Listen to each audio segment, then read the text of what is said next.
Welcome to the Maritime Matters podcast. Did you know that 98% of Australia's trade passes through the maritime domain? 91% of its fuel is imported, and Australia's exclusive economic zone is larger than its mainland.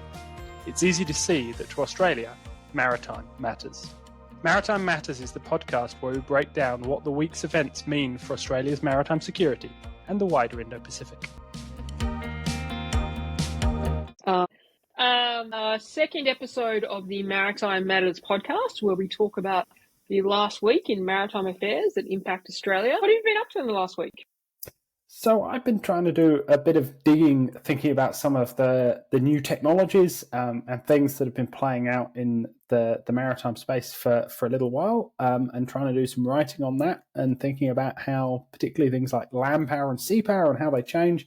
So what I've been doing is digging back into the archive, and I've particularly enjoyed reading Samuel Huntington's seminal article from the 1950s about transoceanic navies. So that's been my fun and excitement for the week. How about you? I was in Japan last week, actually, with CIPRI, talking about Indo-Pacific naval dynamics and some of the capability enhancements that are occurring across the regions. And speaking of capability enhancements, I think we'll get to it later in the podcast, but there has been some interesting developments, particularly in missile capability. Absolutely. But I guess before we get to that, so I guess, what's been happening in the South China Sea?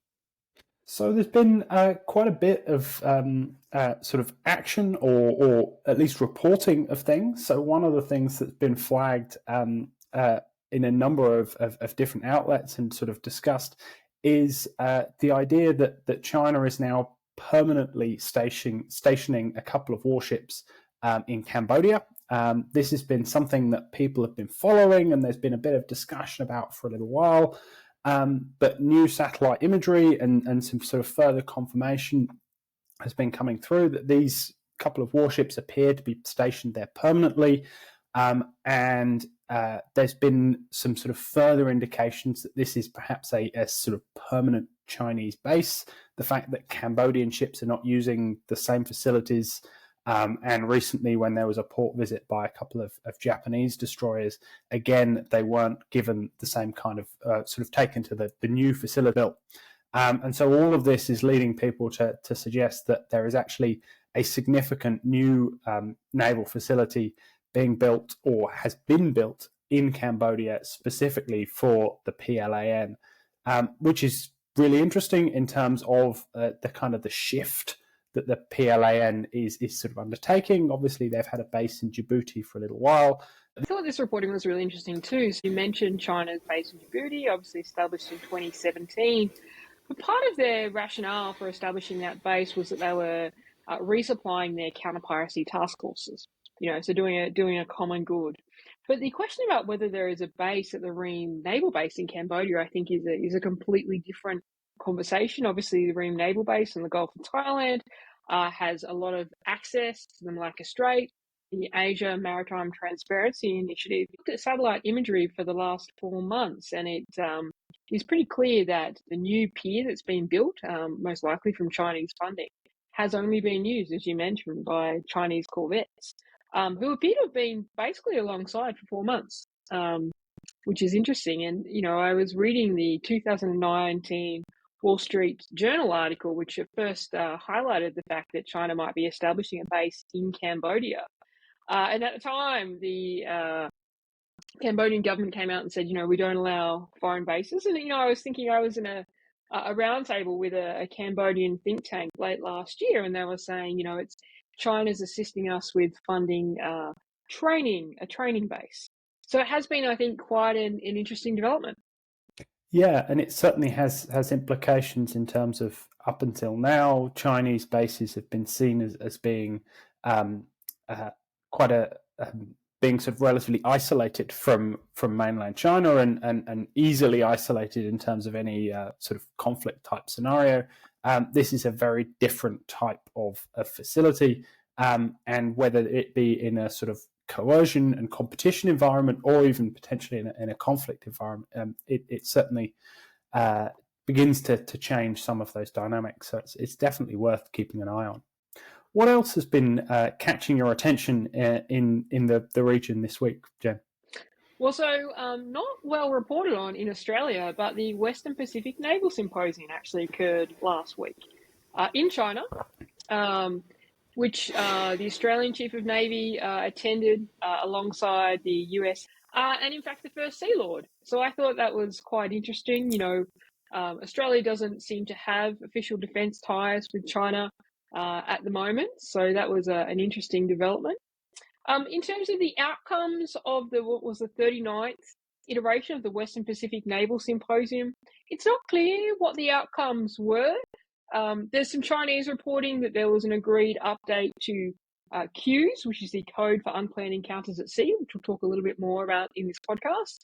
One of the things I thought interesting, only in the Chinese reporting about the Western Pacific Naval Symposium, was potentially an agreement amongst the heads that attended so that's the chiefs of navy and equivalents that attended, about some sort of workshop or agreement or work towards the standing and confliction on uncrewed surface vessels, which I thought was interesting. It was only 10 years ago. In fact, it was actually in China 10 years ago that the code for unplanned encounters was actually signed. It's certainly been notable also how, looking at over that 10 years, the significant change in relationship that has taken place, and how it almost seems quite surprising in some ways that you're seeing the number of chiefs of navy and the sort of significant attendance in China. And certainly it was quite remarkable hearing of bilaterals between the head of the Australian Navy and the head of the Royal Navy taking place in China.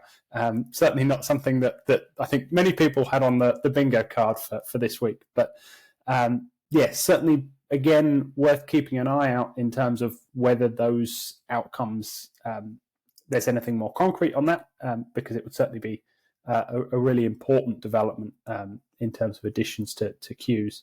But I continue to harbour a few doubts until we get something a bit more concrete on that one.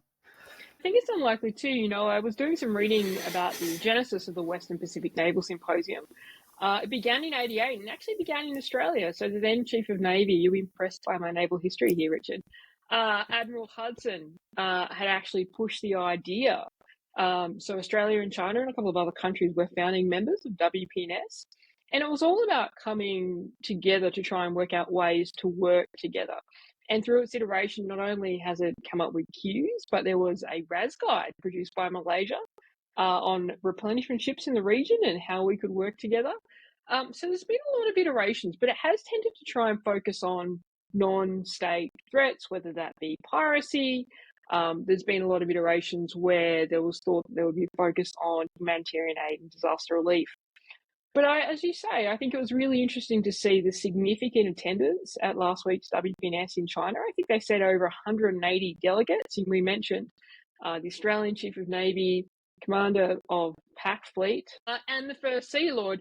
Just goes to show that despite the fact that there's probably less of a chance of Western Pacific Naval Symposium countries actually working together on maritime security issues, there is still an emphasis on it in terms of it as a dialogue.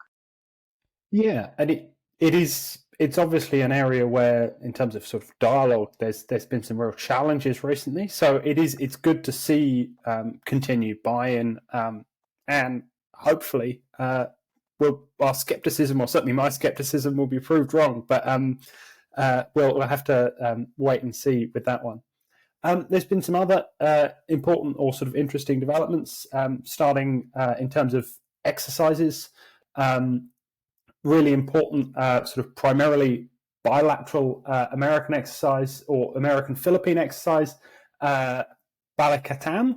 I always have to check my pronunciation on that one, which is, as I say, it's originally at least a bilateral US-Philippine exercise, but now includes a number of other players. So there's Australian contingent there. Interestingly, I saw there's a French contingent for the first time this year. Obviously, there's quite a heavy focus on sort of South China Sea elements within that. So it's not apparently quite as big as last year's exercise, but again, a significant kind of development there. And something, again, that we'll have to sort of see in terms of the continued signalling and support that the United States and others are showing to the Philippines with the sort of continued the pressure that the Chinese are putting on Second Thomas Shoal and elsewhere. And this comes hot on the heels of engagement with the Americans, the Japanese, and the Philippines only, last week or 2 weeks ago. So I think there's a real concerted effort, and I think it's really good to see this sort of continual cycle of allies and sort of like-minded partners all engaging with the Philippines. So that's certainly something that's good to see, and I think hopefully we'll see a little bit more about that exercise and what actually is going to take place in the reporting over the next couple of weeks. So I think from something I read, and if anyone here is a Balatan exercise planner, don't quote these figures back at me, but somebody said about 16,000 troops, which if you think about the initial iterations of Balatan, which began during the Cold War, where it was just a bilateral between the US and the Philippines, that's pretty significant. Some of the readouts from the Philippines about it talk about integration of cyber warfare, information warfare, and also the focus on Palawan and Luzon really shows that is pivoting towards an exercise that's very much focused on South China Sea scenarios. Yep. So it's certainly evolving. Yeah, and last year, I think it was last year, or my memory might be tricking me here, but you were beginning to see some sort of significant SYNCEX and other deployment of quite sort of substantial both American capability, but also building in Philippine capability, and we'll be talking a little bit more about some of that towards the end of the podcast. Richard, what's really struck you in terms of capability in the last week? So one of the ones that I think we've both been following for a little while has been PBAT, Patrol Boat Autonomous Trial, in which one of the sort of recently decommissioned Australian or Royal Australian Navy patrol boats was handed over to Austal and converted into a they undertook a lot of work to try and get it into a fully autonomous vessel. That trial, I think, if I'm reading and understanding it right, that trial has now fully completed and come to an end. And they released Austal at least released a bit of a statement with some more information on it. It's certainly something, as I say, that we've been looking at for a little while. So it's really interesting to see that they've managed to do it. I understood there may have been a few technical issues and problems along the way, but that has seemingly worked both in terms of the engineering side of things and the software side of things. So that's really good to see. There was also some quite interesting detail come out that certainly I hadn't picked up on before about what they were trying to get out of it, because this is by far the largest autonomous or uncrewed platform which is operating in Australian waters under Australian regulations, so slightly different to obviously the American vessels which came into Sydney at the end of last year. But one of the things that really caught my eye was a discussion about trying to drive an increase of autonomy inside the crewed fleet. So we obviously know and hear a lot about challenges in terms of personnel. And a little while ago, there was a lot of focus, both in the US and elsewhere, on what was then described as minimal manning and trying to reduce crewing components in crewed ships. That's kind of slipped a little bit, certainly in terms of focus recently. So I thought it was really interesting to see that flag back as another potential. And obviously we know that this is an area where the RAN is putting a huge amount of focus. So again, good to see the success of the trial, and keen to sort of find out a little bit more if any more comes out, but also see what happens next. Where do we go from here? I was equally kind of interested. In 2022, it was announced with a bit of fanfare that HMAS Maitland, one of Australia's patrol boats, so 57-metre long patrol boat, would be decommissioned and given to Austal effectively to be turned into the boat they called Sentinel for this trial. But there wasn't much about the trial, and it wasn't clear whether it was still happening. Obviously, we know from the Defence Strategic Review and the recently released National Defence Strategy that moving into autonomous vessels is certainly a focus, but it wasn't clear what was happening with this patrol boat. So it was interesting to see Austal's announcement kind of completing the project. Austal highlighted that they were also working with Ream Robotics. I think there was trusted autonomy systems in there as well. Obviously, the Royal Australian Navy Warfare Innovation Branch. And they said in it, which was probably the most information I'd seen on it, that they had extensively modified the navigation, communications, bilges, CCTV, and electrical systems to try and work out how they can make more things autonomous. So I think, look, it does seem like it's wrapped up. I agree with you. It was interesting to see that this might be some lessons learned for how we minimise crewing in some of the current fleet or future planned fleet.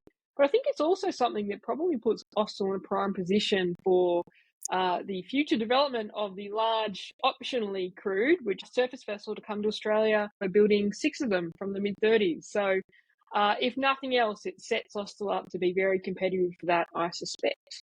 Now, on the point of autonomy, I do need to have a correction. So last week we were talking about the fact that the National Defence Strategy called out investment into the Blue Bottle, which is an Australian capability. But I said it was Blue Zone. It's actually an OCS capability. So check out that capability, and good to see it mentioned in the Integrated Investment Plan. What else is happening in capability?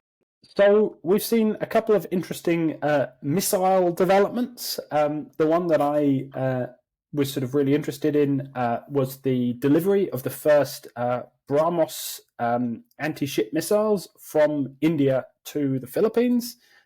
So the Philippines have acquired these the sort of relatively newly developed Indian anti-ship missiles. Interesting in a number of different ways. Obviously, this is a significant step up in capability for the Philippines. The nature of the region we're talking about, this is very much sort of South China Sea. We're talking, obviously, quite a lot about the Philippines in terms of their sort of issues they have with the Chinese. So in pure capability terms, this is a really interesting kind of development. But I'm also really intrigued by both the degree to which these sorts of weapons, so this is ground-based anti-ship missiles, are kind of to a degree proliferating. So we're seeing more and more of these sorts of things being deployed in the region, and also being deployed to or being acquired by different countries to perhaps where you would normally have seen them or previously have seen them. And the really interesting one as well from my perspective here is about who's creating or who's building this kit and who's selling it.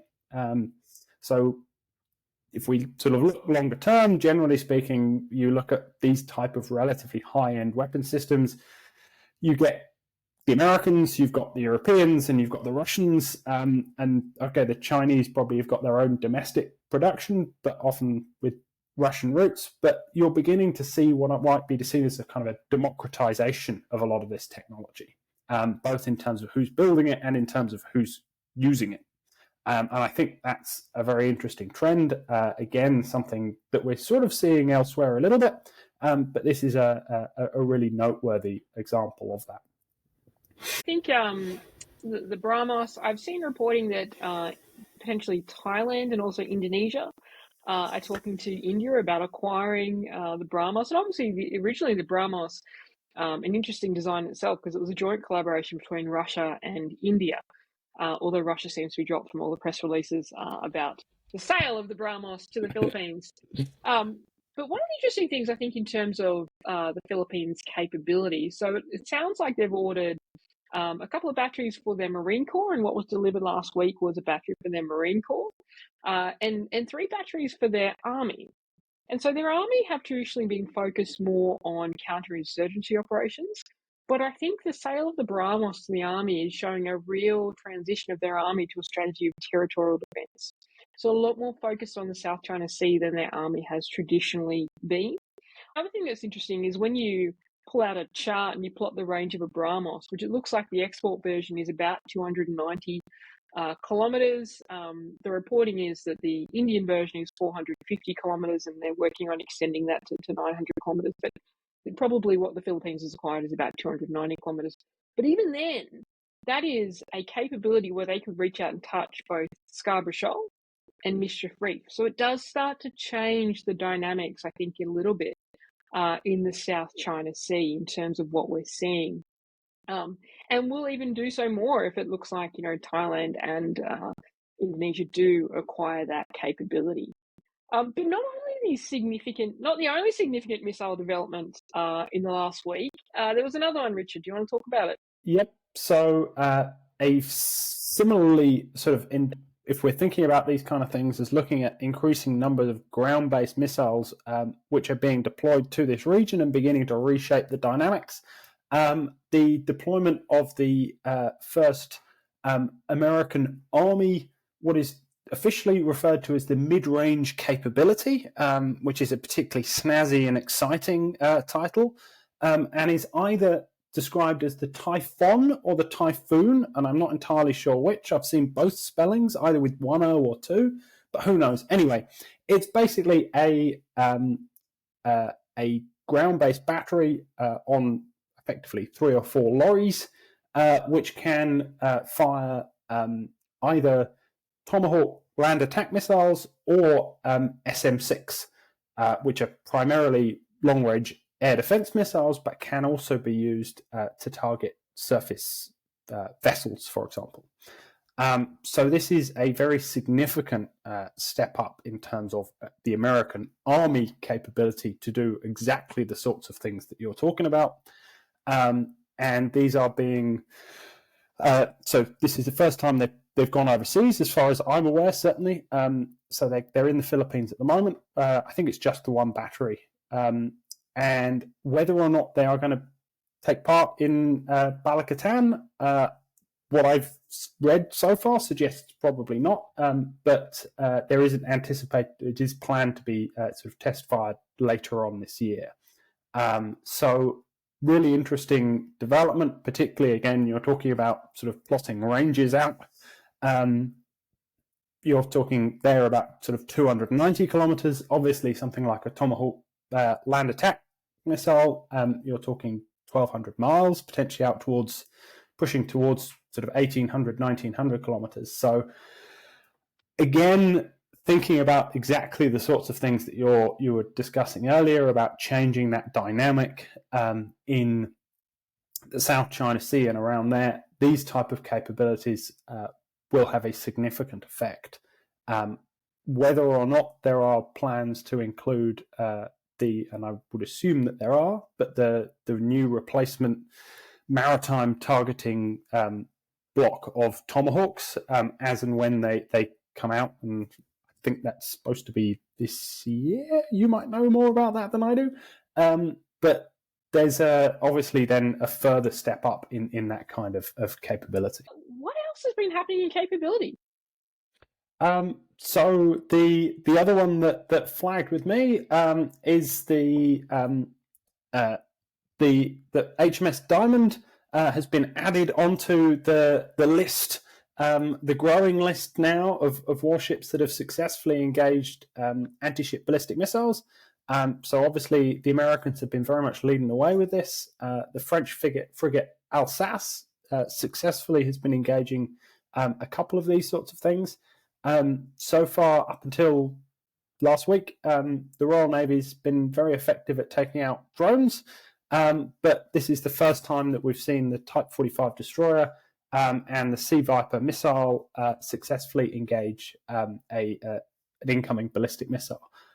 So again, this is further to what we were talking about before in terms of ballistic missile defense and some of the sort of perhaps now it appears overblown concerns about the fact that all warships are now incredibly vulnerable. You're now seeing a range of different missile systems, a range of different sensor systems, all being quite effective, certainly at targeting the short-range ballistic missiles that have been supplied to the Houthis by Iran. I think this is really important too for our region. For a long time, there's been a lot of consternation about China's missile capabilities, and should a conflict occur in the Indo-Pacific region, there's been a lot of commentary that surface ships would not survive. And what we've actually seen through the Red Sea is that, yes, they have lots of limitations, including their magazine capacity. And we mentioned last week that, the fact that Certainly the Australian Navy, the US Navy, the Royal Navy do not have the ability to replenish missiles at sea.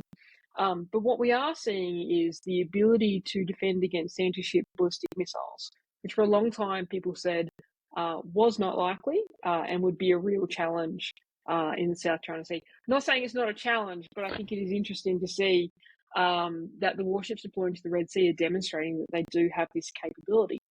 And, it'd be exciting to see the Australian Navy upgrades that are coming, certainly mentioned in the Independent Analysis Team's Surface Combatant Fleet Review, that the intent was to expedite the Hobart class getting Aegis Baseline 9 and SM6 integrated into them. So it has been a pretty big week in the region, which again shows that Maritime Matters, we will definitely get sick of that, I suspect. Oh, never.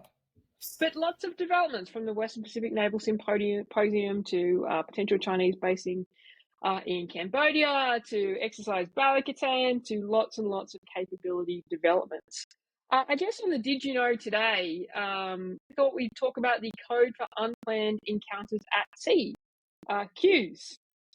So CUES, I think we mentioned earlier, agreed by the Western Pacific Naval Symposium actually 10 years ago, so in 2014. It's interesting, though, when you read the history. In the early years of the Western Pacific Naval Symposium, yes, I do read some history, not as much as you, I'm not a geek. In the early 90s, Really?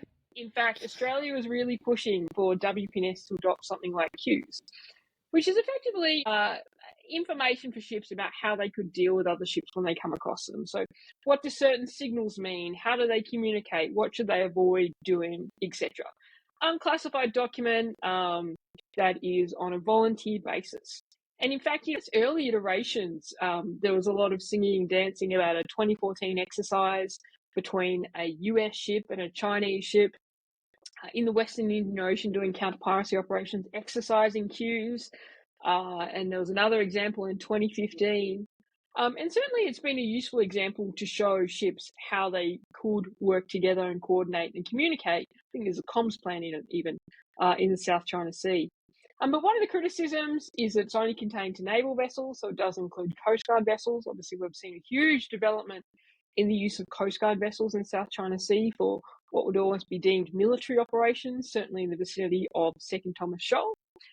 It does include autonomous vessels, so the develops around uncrewed surface vessels, for example, and it does include submarines.